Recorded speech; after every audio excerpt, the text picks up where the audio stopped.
পাপৰি প্ৰথম কথাটো হৈছে যে পানী শুকাইছে, কিন্তু পানী শুকাই যোৱাৰ পিছত যি দুৰ্দশা, সেই দুৰ্দশা কিন্তু ৰাইজৰ কমা নাই। আমি দেখুৱাব বিচাৰিছোঁ আমতলাৰ যিটো চিগা অংশ, তাৰ প্ৰকৃত ছবিখন আমি দেখুৱাব বিচাৰিছোঁ যে ৰঙা নদীৰ বানে কেনেদৰে তছনছ কৰি নিছিলে। যদি চাই ঘৰ বাৰী সকলো একাকাৰ সম্পূৰ্ণৰূপে, আৰু এতিয়া নদীৰ পলসে সম্পূৰ্ণ পুতি ৰাখিছে, ঘৰ পুতি ৰাখিছে, ইয়াত কাৰোবাৰ লাখ টকাৰ সম্পত্তি ইয়াত পুতি ৰাখিছে। গতিকে সেইবিলাক তেওঁলোকে বিচাৰি বা তেওঁলোকে চকুৰ সন্মুখত ৰাখি তেওঁলোকে হামৰাও কাঢ়িবলগীয়া এটা অৱস্থা হৈছে।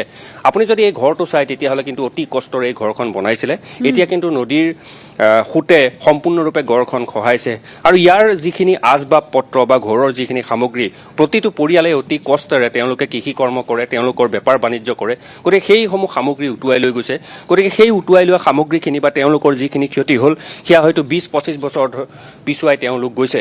গতিকে এই অঞ্চলটোৰ ৰাইজে এতিয়া কেৱল চিন্তা কৰিবলগীয়া হৈছে যে ঘৰখন কেনেদৰে পুনৰ বনাব বা তেওঁলোকে কেনেদৰে পুনৰ জীৱন সংগ্ৰাম কৰিব বা জীয়াই থকাৰ যুঁজত নামিব। মই অকণমান কথা পাতিব বিচাৰিছোঁ। আপোনাৰো বহু সা সম্পত্তি গৈছে। গৈছে। কিমানমান টকাৰ সা সম্পত্তি গৈছে আপোনাৰ? মোৰ অন্ততঃ 12 লাখ মান গৈছে। 8টা ঘৰ গৈছে, আৰু ঘৰটো মানে এফাল গুচি গ'ল। মানে এয়া দেখিছেই, নিচলাই তো হেৰি কৰিছেই। গতিকে পানীৰ মাজতে ঘৰটো যে বাচিলে, সেইটো আৰু আপোনালোকে দেখিছেই, সকলোৱে দেখিছে, গোটেই অসমবাসীয়ে দেখিছে। গতিকে আৰু বাকী সোপা গৰু ছাগলী আৰু সেইবিলাক ক্ষতি হৈছে। গতিকে জীৱনটো যেনে তেনে বাচিছে, আৰু আলিটো সহায় মিলি লৈ গুচি যোৱাত আৰু মানুহৰ ধন্যবাদ জ্ঞাপন কৰিছোঁ। আৰু পৰিৱেশটো যদি চাই তেতিয়াহ'লে বুজিব যে সকলো সামগ্ৰী, ঘৰৰ সা সামগ্ৰী অ'ত ত'ত সিঁচৰতি হৈ পৰি আছে। আমি আন এগৰাকী বাইদেউ আছে, মই বাইদেউৰ ঘৰখন দেখুৱাব বিচাৰিছোঁ। তেওঁলোকৰ এখন ঘৰ, মাক আৰু ল'ৰা দুয়োজনে মিলি ইয়াত থাকে, আৰু তেওঁলোকৰ ব্যৱসায় আছিলে, তেওঁলোকে ড্ৰেছ ভাণ্ডাৰ ব্যৱসায় কৰে। সেই সমগ্ৰ সামগ্ৰীখিনি কিন্তু উটি গৈছে, আৰু ঘৰৰ যিখিনি সামগ্ৰী আছিলে সেই সামগ্ৰী এতিয়া বাৰীখনৰ অ'ত ত'ত সিঁচৰতি হৈ পৰি আছে। তেওঁলোকৰ সা সম্পত্তি উলিয়াব পৰা নাই। তেওঁলোকে কেনেদৰে পৰৱৰ্তী সময়ত তেওঁলোকে জীৱন নিৰ্বাহ কৰিব, সেয়া কিন্তু এতিয়া তেওঁলোকৰ বাবে গভীৰ চিন্তাৰ কাৰণ হৈ পৰিছে। এই মুহূৰ্তত এই ৰাইজৰ যিখন দুখৰ ছবি, সেই ছবিখন যদি চায় তেতিয়াহ'লে বুজিব যে তেওঁলোকে কেনেদৰে পুনৰবাৰ সেই জীৱন যুদ্ধত নামিব বা তেওঁলোকে জীয়াই থকাৰ সংগ্ৰাম কৰিব। এয়া হৈছে তেওঁলোকৰ ব্যৱসায় আছিল, ড্ৰেছ ভাণ্ডাৰৰ ব্যৱসায়। সম্পূৰ্ণৰূপে পলসে পুতি পেলালে, তেওঁলোকৰ ভিতৰৰ সামগ্ৰী পুতিলে, তেওঁলোকৰ অৰ্থ উপাৰ্জনৰ যি মূল আহিলা ড্ৰেছ ভাণ্ডাৰৰ ব্যৱসায়, সেই ব্যৱসায় সম্পূৰ্ণৰূপে নষ্ট কৰি পেলালে। মই ভিতৰলৈও কিছু সোমাই যোৱাৰ চেষ্টা কৰিছোঁ যে ঘৰখনৰ অৱস্থা যদি চাই তেতিয়াহ'লে কিন্তু সম্পূৰ্ণৰূপে এতিয়া পলস, আৰু এই পলসৰ মাজতেই তেওঁলোকৰ সকলো সামগ্ৰী ডুবি আছে। আপোনালোকে ড্ৰেছ ভাণ্ডাৰ ব্যৱসায় কৰে? হয়, ব্যৱসায় কৰোঁ।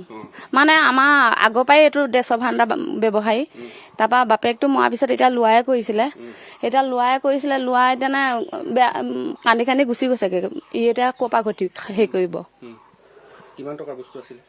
কমেও 5 লাখ মান টকা আছিলে। মেচিন চেচিনৰ পৰা চবেই আছিলে। মেচিনো আছিলে, চিলাই মেচিন ঘৰতে কৰে, কাপোৰটো কিনি আনি ঘৰতে বনাইছিলে, নিজে বনাইছিলে। এতিয়া মানে আমাৰ বহুত হেৰি। এতিয়া কি কৰিম বুলি ভাবিছে?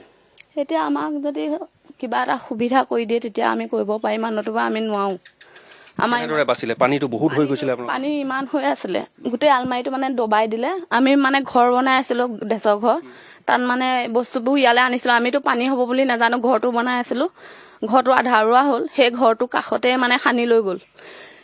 এতিয়া কৈছোঁ পাপৰি যে এই সকলো লোকৰ যিসমূহ উপাৰ্জনৰ স্থল আছিলে, সেই উপাৰ্জনৰ স্থলসমূহো এই যি ৰঙা নদীৰ নেপকোচিষ্ট বান, সেই কিন্তু ধ্বংস কৰি পেলালে। তেওঁলোকৰ উপাৰ্জনৰ পথসমূহ বৰ্তমান নাইকিয়া হৈ পৰিছে। আন কিছু দৃশ্যাংশ আমি দেখুৱাব বিচাৰিছোঁ। ইয়াৰ পৰা যদি চাই তেতিয়াহ'লে কিন্তু তেওঁলোকৰ ঘৰ দুৱাৰ, পুখুৰীত মাছ পোহা পুখুৰী, দূৰলৈকে যদি চাই তেতিয়াহ'লে কিন্তু ইয়াত কেৱল ঘৰৰ লামলাকতি কিছু পৰি আছে। সেই লামলাকতিসমূহ কিন্তু বহু বন্যাত্মই বিচাৰি তেওঁলোকৰ সা সম্পত্তিসমূহ বিচাৰিবলৈ যত্ন কৰিছে। বহু ডাঙৰ ডাঙৰ ফিচাৰী ইয়াত উটি গ'ল, গৰু ছাগলী উটি গ'ল, কৃষিজীৱী লোকৰ বহু বিঘা বিঘা তেওঁলোকৰ কৃষি শস্য উটি গৈছে। গতিকে এই ক্ষেত্ৰত কিন্তু চৰকাৰে তেওঁলোকক যিমানেই সাহায্য নিদিয়ক বা তেওঁলোকক যিমান ক্ষতিপূৰণ নিদিয়ক, সেই ক্ষতিপূৰণ কিন্তু চৰকাৰৰ লাখটকীয়া ক্ষতিপূৰণে পূৰাব নোৱাৰে। ইয়াৰ মূল কাৰণেই হৈছে যে নেপকো জলবিদ্যুৎ প্ৰকল্প, এই প্ৰকল্পৰ পৰা হঠাৎ পানী এৰি দিয়া হ'ল, আৰু তাৰপিছত এই অবৰ্ণনীয় পৰিৱেশ সৃষ্টি হৈ এই অঞ্চলসমূহত।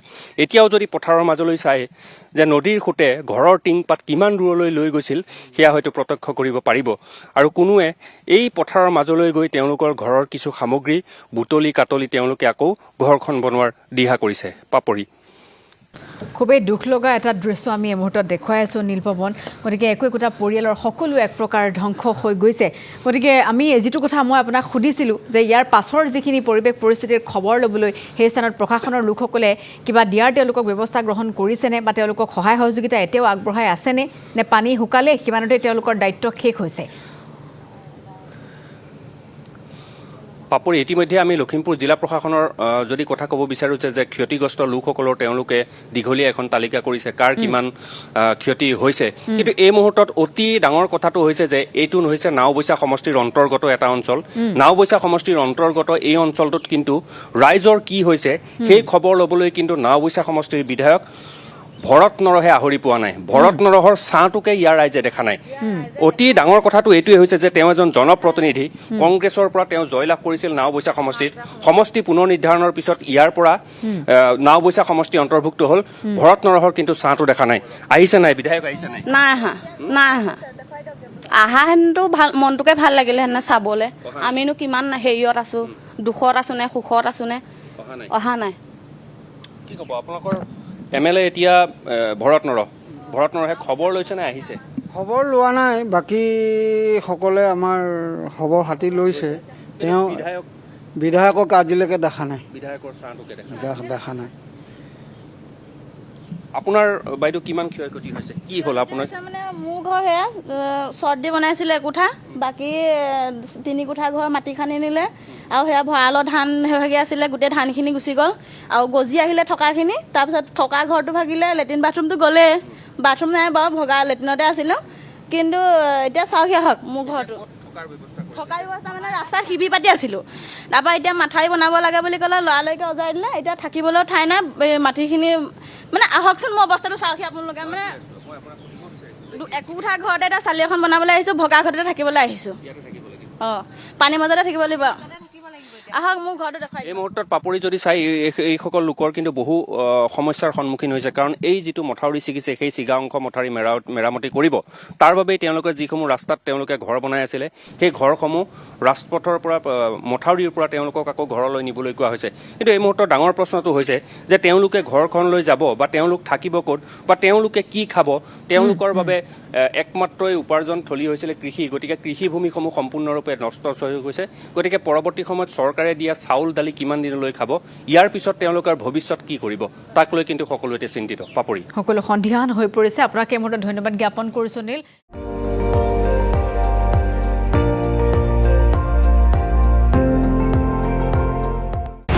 আপুনি চাই আছে ND24 সৰ্বশ্ৰেষ্ঠ নহয় সৰ্বোত্তমৰ দৌৰ